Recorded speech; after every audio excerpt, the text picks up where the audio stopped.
লোকে বলে সমাস শিখতে লাগে 6 মাস।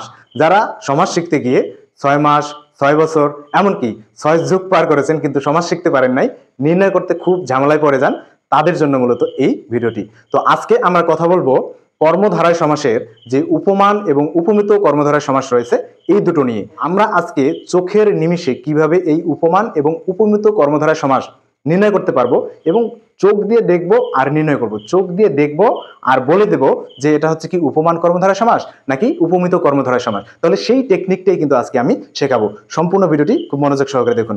তো প্রথমে আমাদের যেটা জানতে হবে আর কি, সেটা হচ্ছে কি যে বিশেষণ পদ কি। বিশেষণ মানে হচ্ছে কি গুণপদ। বিশেষণ মানে হচ্ছে কি গুণপদ। যদি যদি কোনো সমস্ত পদের শেষ অংশটুকু বিশেষণ পদ হয় তাহলে সেটা হবে কি উপমান কর্মধারয় সমাস। আর যদি বিশেষণ না হয়ে বিশেষ্য পদ হয় তাহলে সেটা হবে উপমিত কর্মধারয় সমাস। তাহলে আর একটু পরিষ্কার করা যাক। তো দেখুন এখানে হচ্ছে কি উপমান সমাসের কয়েকটা উদাহরণ বা সমস্ত পদ আমি লিখেছি। তো সমস্ত পদ কাজল কালো।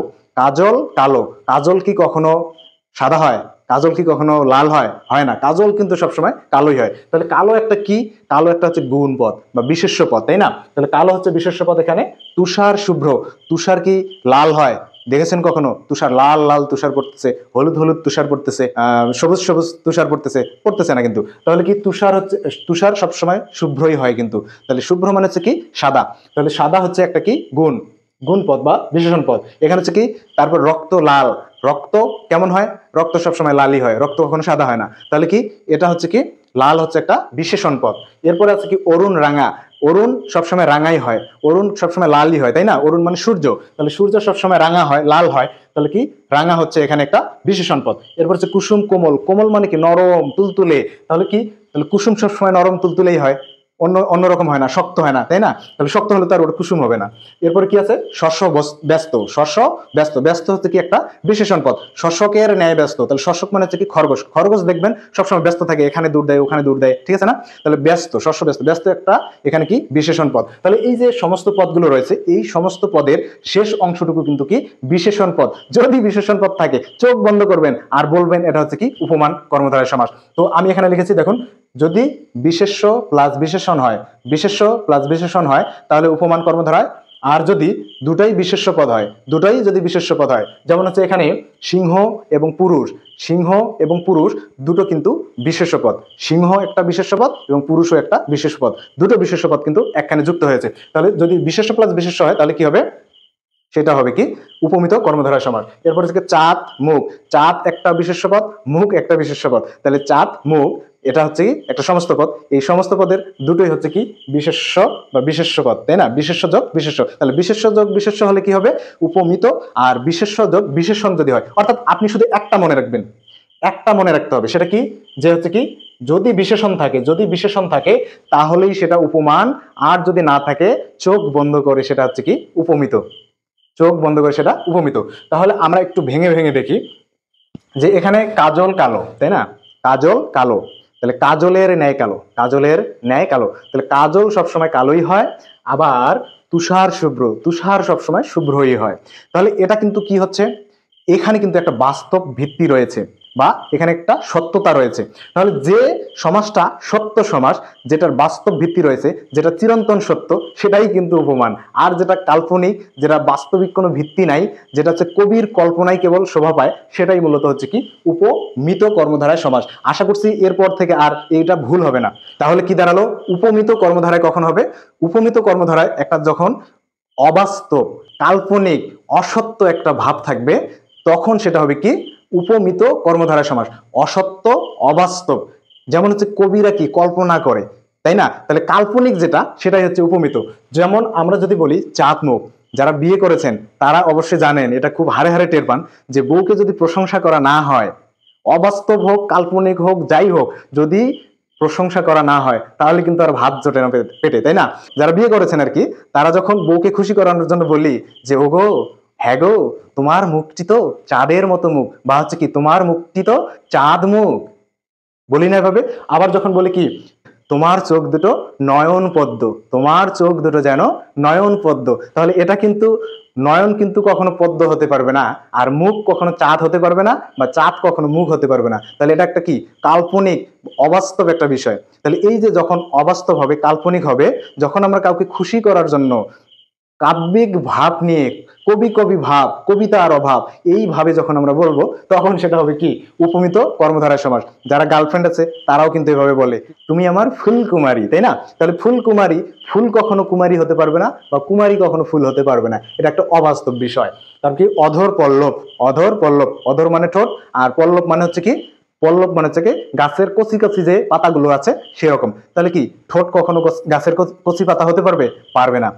তো অধর পল্লব, অধর নিয়ে হচ্ছে একটা কি মহাকবি আলাওলের একটা কবিতার লাইন আছে আর কি, সেটা হচ্ছে কি যে তাম্বুল রাতুল হইল অধর পরশে, তাম্বুল রাতুল হইল অধর পরশে। তাম্বুল মানে হচ্ছে কি পান, আর রাতুল মানে হলো কি লাল হওয়া, রক্তাক্ত হওয়া, আর অধর মানে হচ্ছে কি ঠোঁট। তাহলে ঠোঁটের পরশে পান হলো লাল।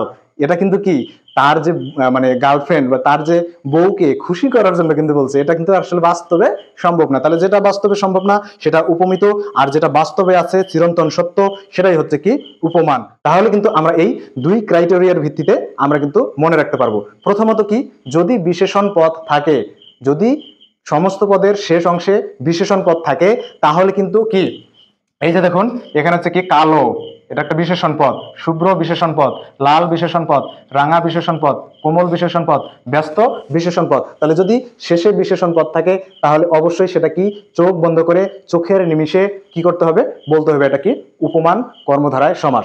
আর যদি বিশেষণ পদ না থাকে, যদি শেষে বিশেষ্য পদ থাকে, এই যে পুরুষ বিশেষ্য পদ, চন্দ্র বিশেষ্য পদ, মুখ বিশেষ্য পদ, বদন বিশেষ্য পদ, কুমারী বিশেষ্য পদ, পল্লব বিশেষ্য পদ, পদ্ম বিশেষ্য পদ, তাহলে যদি শেষে অর্থাৎ সমস্ত পদের শেষ অংশটুকু যদি বিশেষ্য পদ হয়, তাহলে চোখ বন্ধ করব আর বলবো একবারে নিমিষে, কোনো দ্বিধা ছাড়া, সন্দেহ ছাড়াই বলবো কি এটা উপমান, উপমিত কর্মধারায় সমাস। আশা করছি এই দুই ক্রাইটেরিয়ার ভিতরে যদি যে কোনো একটা মনে রাখলেই হবে। হয় সত্য সমাস, হয় সত্য হতে হবে, যদি সত্য হয়, বাস্তব হয়, তাহলে সেটা হবে উপমান, আর বাস্তব না হলে, সত্য না হলে, অসত্য হলে, কাল্পনিক হলে উপমিত। আশা করছি বুঝতে পেরেছেন। এরপরে দেখুন আমরা একটু প্র্যাকটিস করবো আর কি, এখানে আমরা একটু প্র্যাকটিস করে দেখি যে আসলে পারি কিনা। তো প্রথমে আমরা এখানে লিখেছি ঘনশ্যাম, কি ঘন শ্যাম। তাহলে এখন বলুন এই যে শেষ অংশটুকু এটা কি বিশেষ্য পদ না বিশেষণ পদ? শ্যাম মানে কি? তাহলে এই যে ঘনশ্যাম, এই ঘনশ্যাম সমস্ত পদের শেষ যে অংশটুকু, শেষ অংশটুকু কি, শেষ অংশটুকু হচ্ছে কি শ্যাম, তাই না? তাহলে শ্যাম এই শব্দটি বিশেষ্য পদ না বিশেষণ? বিশেষ্য না বিশেষণ? অবশ্যই বিশেষণ। শ্যাম মানে হচ্ছে কি মানে কালো কালো আর কি, শ্যাম বরণ আমরা মানে বলে থাকি আর কি। তাহলে শ্যাম যেহেতু একটি বিশেষণ পদ, তাহলে এটি হবে কি, এটি হচ্ছে কি উপমান কর্মধারায় সমাস, উপমান কর্মধারায় সমাস। তাহলে উপমান, তাহলে এটা হচ্ছে কি উপমান। এরপরে দেখি বাহু লতা, বাহু লতা, তাহলে বাহু লতা, লতা কি বিশেষণ পদ? অবশ্যই বিশেষণ পদ না, এটা কি বিশেষ্য পদ। তাহলে বিশেষ্য পদ হলে এটা কি হবে, বাহুলতা কি হবে উপমিত, এটা হবে কি উপমিত, উপমিত কর্মধারা সমাস। এরপরে দেখি নিম তেতো, জন্মের তিতো নিম তেতো, তাই না? তাহলে এই যে জন্মের তিতো নিম তেতো, তাহলে এখানে তিতোটা কি, তিতোটা কি, তেতো কি বিশেষ্য পদ না বিশেষ্য পদ না? তেতোটা হলো কি বিশেষণ পদ। তাহলে যেহেতু এখানে সমস্ত পদের শেষে বিশেষণ পদ আছে, তাহলে এটা কি কোন সমাস হবে? এটা উপমান হবে। তাহলে এটা হবে কি উপমান, এটা হবে কি উপমান। এরপর কি মুখ চন্দ্র, তো এটা কিন্তু আমি এখানে লিখে রেখেছি, তো এটা হচ্ছে কি উপমিত, উপমিত। এরপর কি, এরপর হচ্ছে কি নয়ন পদ্ম, এখানে হচ্ছে যদিও লিখেছি, তাহলে নয়ন পদ্ম আমাদের দেওয়াই আছে এখানে। এরপর কি তুষার শীতল, তুষার কি শীতল, তাহলে তুষার শীতলের এই যে শীতল, এটা কি বিশেষ্য পদ না বিশেষণ পদ? তাহলে এটা হচ্ছে কি শীতল, যেহেতু যেহেতু এটা হচ্ছে কি বিশেষণ পদ, তাহলে এটা কি হবে বিশেষণ পদ থাকলেই উপমান, উপমান, বিশেষ্য পদ থাকলে এটা হবে কি উপমান। এরপর কি হরিণ চপল, চপল মানে কি হচ্ছে কি চঞ্চল, হরিণ চপল, চপল মানে চঞ্চল, তাহলে চঞ্চল, হরিণ দেখবেন সবসময় চঞ্চল থাকে, ঠিক আছে, মানে এত চঞ্চল তারা যে হচ্ছে একখানে কখনই দাঁড়িয়ে থাকে না। তাহলে এরপরে হলো কি হরিণ চপল, চপল মানে হচ্ছে কি, চপল মানে হলো কি চঞ্চল, চপল মানে চঞ্চল। তাহলে চঞ্চল এই শব্দটি বা চপল শব্দটি কি ও বিশেষ্য না বিশেষণ? তাহলে বিশেষণ। তাহলে বিশেষণ হলে কি হবে? উপমান। বিশেষণ হলেই হবে কি উপমান, উপমান। এরপর কি ভ্রমর কৃষ্ণ, ভ্রমর কৃষ্ণ, তাহলে কি কৃষ্ণ মানে হচ্ছে কি কালো, কৃষ্ণ মানে হলো কি কালো।